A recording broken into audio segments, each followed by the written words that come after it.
afternoon. I'm here this afternoon to talk with you about the dark side.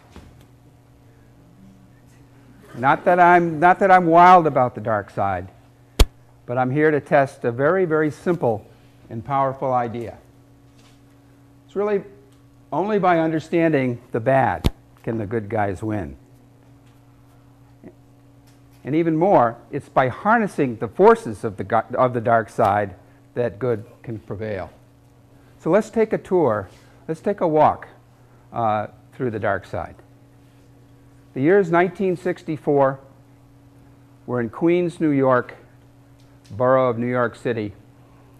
It's April, and a young woman named Kitty Genovese is returning from work at about 1 o'clock in the morning. She gets out of her car and she approaches her apartment building. She's accosted by a mentally disturbed young man who has a knife and stabs her. She escapes. He leaves the scene. He comes back. 3 times this happens. The neighbors open their windows, turn on their lights.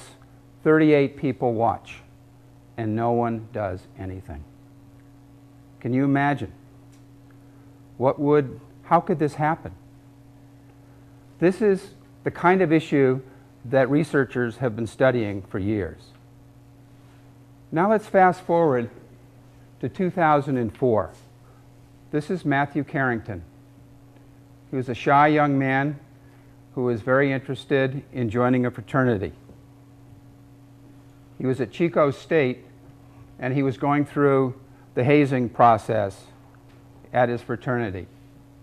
It all started pretty innocently with those kinds of silly pranks that you do. And then it turned deadly.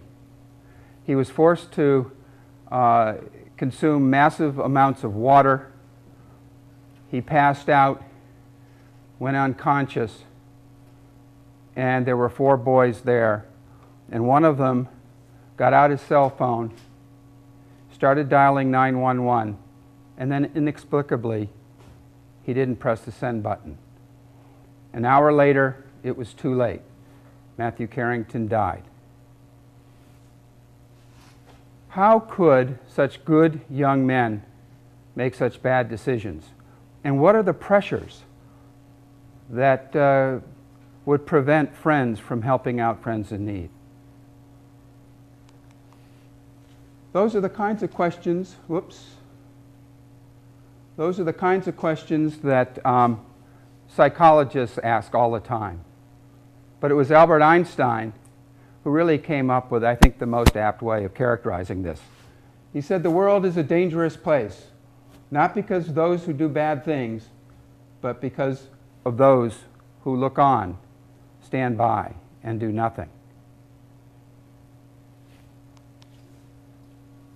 So psychologists have looked at these kinds of issues for years.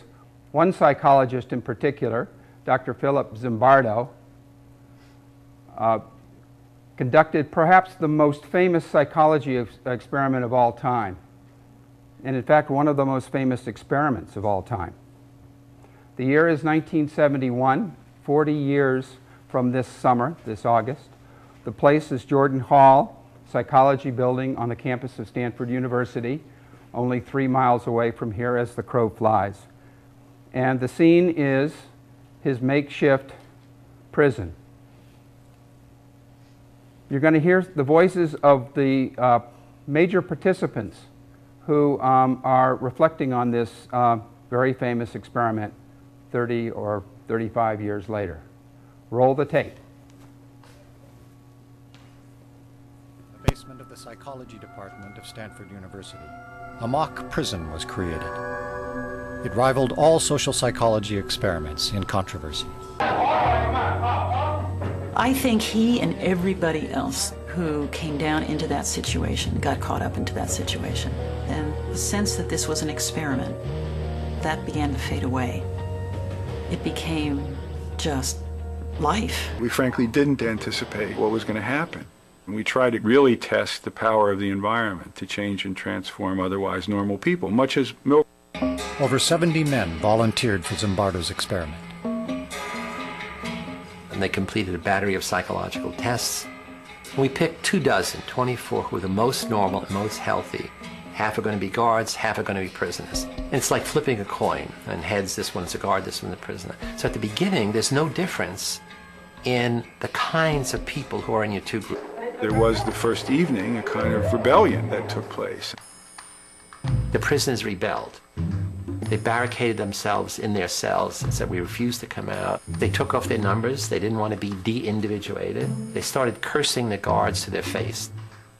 And the key turning point was the guards began to think of them as dangerous prisoners.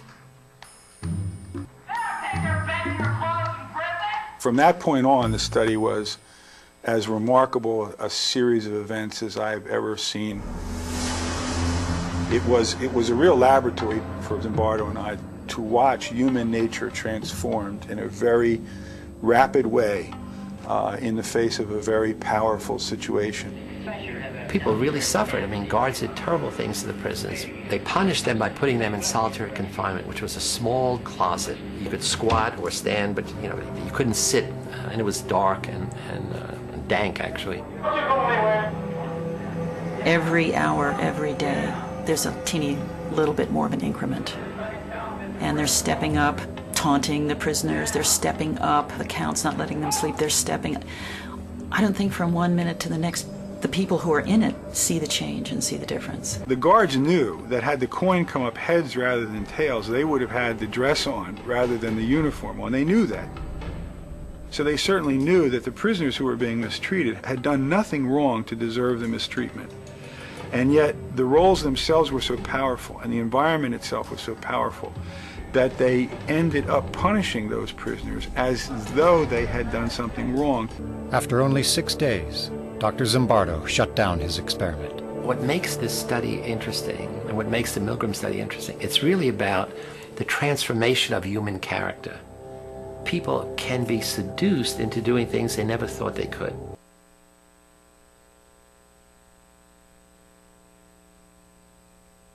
People can be seduced into doing things they never thought they would envision. There are a lot of lessons learned from this experiment, and I'm going to boil it down as best I can. The first and most obvious lesson is how quickly and how completely everybody involved was transformed. There are also some very important lessons that have to do with our tendencies as human beings. I bet most of you assume, well, there must have been a few bad apples, some character flaw in some of the people for this to happen. Well, one of the major lessons is that it's not just bad apples, or may not be bad apples at all, it may be the bad barrel itself. And we call that the situation. And there's another lesson. There's another tendency. I bet many of you were thinking, well, if I were in that situation, I wouldn't get seduced. If there's one thing I want to leave you with today, that is every one of us can be transformed into someone cruel and sadistic. So this all adds up to what we call the power of situations.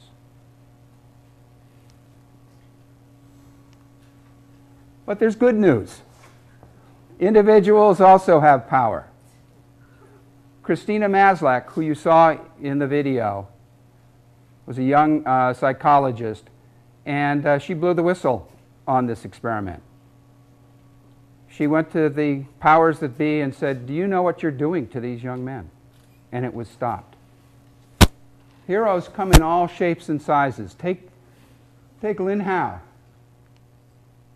In this 2008 earthquake in Sichuan province, his school was rubble, and he escaped his classroom and went back in to save his classmates. Why? I was the hall monitor. It was my job. Another hero, Irena Sendler. All she did was to save 2,500 Jewish children from the death camps and to escape the Warsaw Ghetto. And in so doing, she created a network of a whole lot of people to do so. So I bet you're thinking, well, how does this apply to me? Well, at some point in your lives, you may be called upon to act. And some of you may want to choose to be an everyday hero. Let me give you what I think I'm most accustomed to as a school principal and a teacher, and give you a brief little lesson on the power of the situation. And in so doing, maybe you'll be ready.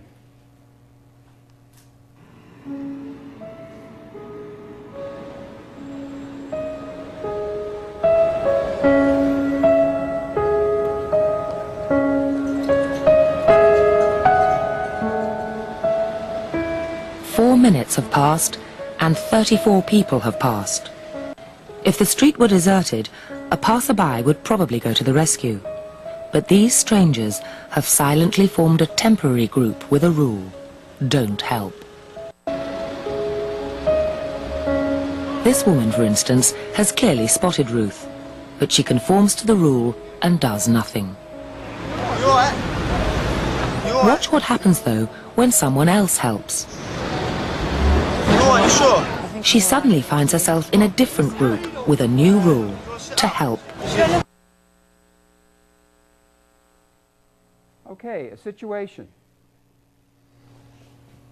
What are the lessons learned? Well, the obvious one is it took a long time. A lot of people walked by. How could that be?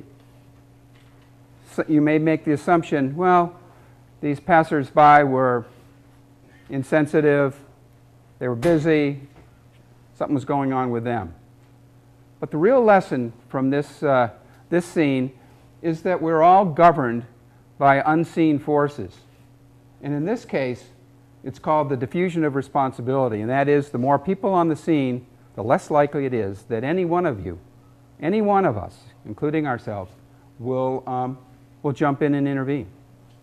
A really important lesson.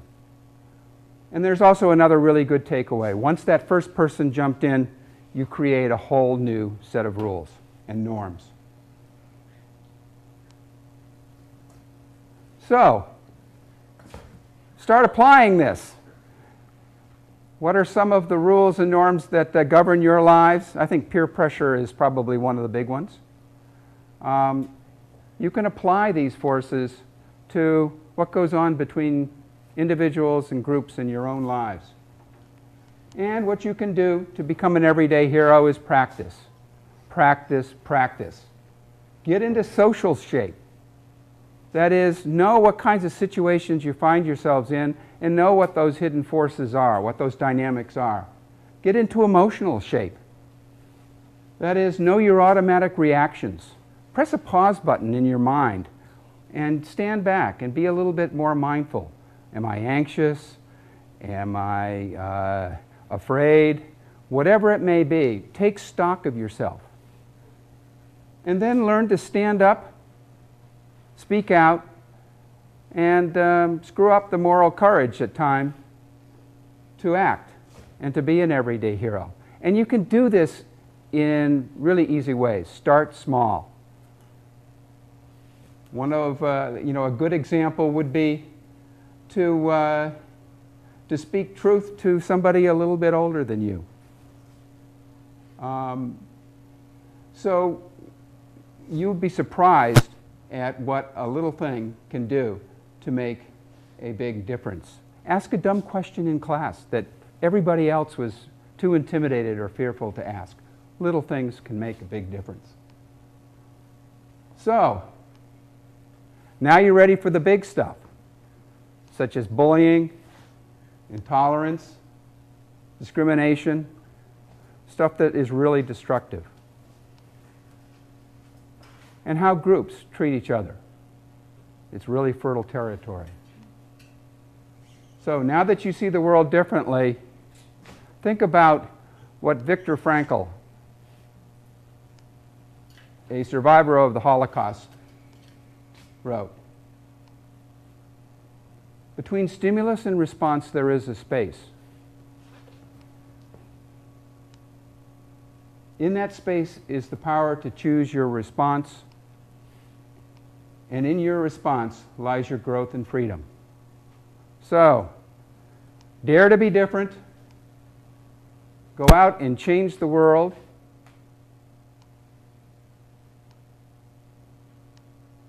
And become everyday heroes. Thank you very much.